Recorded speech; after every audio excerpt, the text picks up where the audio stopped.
Do you want to turn your Erbauer impact driver into a screwdriver? Then you're going to need a chuck adapter like this. Now this chuck adapter, they come in all different sizes, as you can see here around the edge.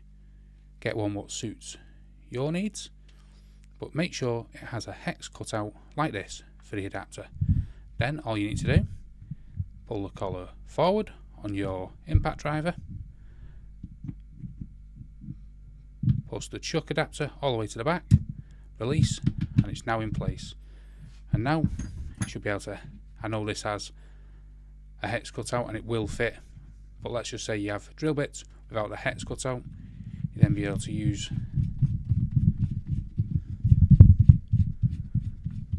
your chuck adapter how you would if any ordinary drill.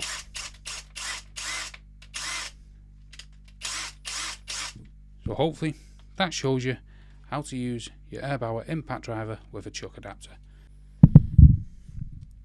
If you want to remove it, same as you would with any drill, you want to actually remove the chuck adapter forward on the collar here and pull it out like that. And we're back to our original Erbauer impact driver. If you found this video helpful, smash that like, smash the subscribe, and thanks for watching.